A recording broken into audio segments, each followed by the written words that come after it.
అందరికీ నమస్తే. నా పేరు పవన్. మనకి వైద్య బీమా అంటే హెల్త్ ఇన్సూరెన్స్ అనేది ఈ రోజుల్లో ఎంత ఇంపార్టెంటో మనందరికీ తెలుసు. సో అదే పనిగా మనకి వెస్ట్రన్ కంట్రీస్లో తీసుకుంటే అమెరికా కానీ, యూరోపియన్ కంట్రీస్లో కానీ ఈ హెల్త్ ఇన్సూరెన్స్ అనేది ఒక కామన్ థింగ్ అనమాట.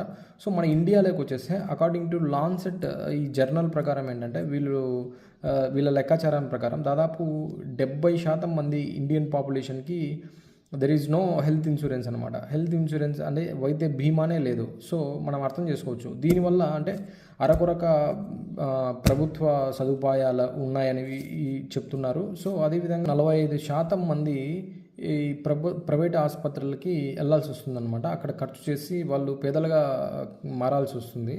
సో దాదాపు ప్రతి సంవత్సరం 6 కోట్ల మంది పేదరికంలోకి వెళ్తున్నారంటే ఈ వైద్య బీమాలు సరిగ్గా లేకపోవడం వల్ల దాదాపు ఏటా అంటే ప్రతి ఇయర్ దాదాపు 6 కోట్ల మంది పేదరికంలోకి జారిపోవాల్సి వస్తుందంట.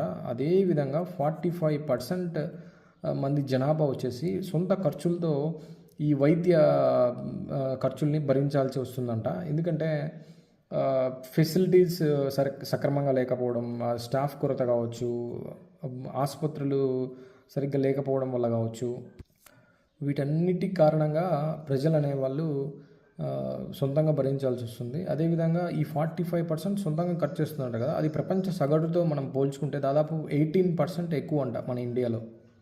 ఈ వాతావరణం మార్పులు కావచ్చు, మన జీవన శైలిలో మార్పులు కావచ్చు, ఈ నాన్ కమ్యూనికబుల్ డిసీజెస్ అనేవి ఎక్కువైపోతున్నాయి. ఆల్రెడీ సో మచ్ ఎగ్జాంపుల్స్ మన ఆంధ్రప్రదేశ్లో మనం తీసుకోవచ్చు. అది ఉద్దానం కిడ్నీ కేసుల దగ్గర నుంచి మొదలు పెడితే నిన్నటి వరకు తురకపాలెంలో ఇలాంటి సడన్ డెత్లు సంభవించేంత వరకు లాట్ ఆఫ్ థింగ్స్ అనమాట. అంటే సడన్గా ఈ ఎండమిక్లు పుట్టుకొని రావడము, డయేరియా కేసులు పుట్టుకొని రావడము, ప్లస్ ఈ క్యాన్సర్ కేసు బలభద్రాపురం అనేది మనం క్యాన్సర్ కేసులు చూడొచ్చు. ఇలాంటి రకరకాల కారణాలతో ప్రజలు అనేది సతమతం అవుతున్నారంట. దృష్ట్యా సెంట్రల్ గవర్నమెంట్ ఏం చేస్తుందంటే వచ్చే 20 ఏళ్లలో అందరినీ ఒక హెల్త్ బీమా కిందికి తీసుకొని రావాలి అనే ప్రయత్నం జరుగుతుంది. ఈ ప్రయత్నంలో ఇక్కడ బీమా ఏంటంటే రాష్ట్రీయ స్వాస్థ్య బీమా యోజన్, జన్ ఆరోగ్య యోజనలను దాంట్లో భాగంగానే తెచ్చింది. బట్ దురదృష్టవశాత్తు ఏంటంటే దేశంలో ఇలాంటి బీమాలు ఉన్నాయని చెప్పి దాదాపు చాలామందికి రూట్ లెవెల్లో తెలియదంట. తెలియకపోవడం ఒకటి, ఇంకోటి ఆయుష్మాన్ భారత్ ఆరోగ్య కార్డ్స్ ఏవైతే ఉంటాయో, ఆభా కార్డ్స్ ఏవైతే ఉంటాయో ఆ ఆభా కార్డ్స్కి సరైన ఈ పిఎంజేవై దీనిల కింద ఆయుష్మాన్ భారత్ కార్డులు అయితే ఇవ్వడం జరిగింది. సో దీని కింద ఏదైతే హాస్పిటల్ ఉన్నాయో వాళ్ళు నగదు రహిత సంబంధాలు అంటే ట్రీట్మెంట్ ఇవ్వడానికి ఈ హాస్పిటల్స్ నిరాకరిస్తున్నాయంట. అదేవిధంగా ఎవరైతే middle class, above middle class వీళ్ళందరూ ఉంటారో ప్రైవేట్గా వైద్య బీమా అంటే హెల్త్ ఇన్సూరెన్స్ తీసుకోవాలంటే దాదాపు దానిపైన 18% జిఎస్టీ ఉండడం వల్ల వీళ్ళు దానికి ఆ వైద్య బీమాలు తీసుకోవడానికి దూరంగా ఉన్నారంట.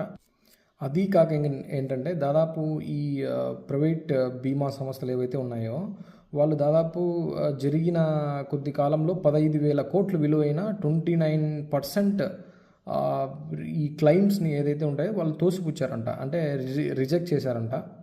ముఖ్యంగా మెంటల్ హెల్త్ ఇష్యూస్ ఉంటాయి కదా, ఆ మెంటల్ హెల్త్ ఇష్యూస్ని వీళ్ళు రిజెక్ట్ చేశారంట. ఆల్రెడీ మనం చెప్పుకున్నాం కదా, కంపేర్ టు వెస్ట్రన్ కంట్రీస్ వచ్చేసి మన పాపులేషన్, ఇండియన్ పాపులేషన్కి ఈ వైద్య బీమాలు ఉండడం అనేది చాలా తక్కువ. సో ఆ చాలా తక్కువలో కూడా ఇలాంటి ప్రైవేట్ సంస్థలు క్లెయిమ్లని రిజెక్ట్ చేసి పంపించడంతో ఈ హెల్త్ ఇన్సూరెన్స్ పైననే చాలామంది విముఖత చూపిస్తున్నారంట. సో వీళ్ళందరూ ఆల్రెడీ కట్టిన వాళ్ళే తక్కువ ఉంటే ఆ తక్కువ మందికే మనం క్లెయిమ్స్ రిజెక్ట్ చేస్తే ఇంకా కొత్త వాళ్ళు ఏ విధంగా ఈ హెల్త్ ఇన్సూరెన్స్ని తీసుకుంటారనేది ఇక్కడ పెద్ద బిగ్ క్వశ్చన్ అంట. ఇప్పుడు మనకు యూకే, జర్మనీ, స్వీడన్, అమెరికా వీటన్నిటిలో హెల్త్ బడ్జెట్ వచ్చేసి దాదాపు 10% లేదంటే 10 కంటే ఎక్కువ శాతం అనేది హెల్త్ బడ్జెట్ అనేది కేటాయిస్తారు. కానీ మన ఇండియాలో వచ్చేసి జస్ట్ 2% మాత్రమే హెల్త్కి కేటాయించారంట.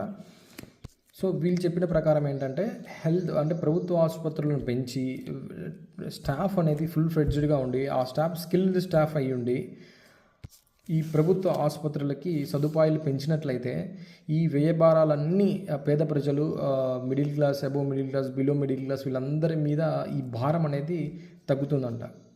అది ఈ హెల్త్ ఇన్సూరెన్స్ గురించి. Thank you.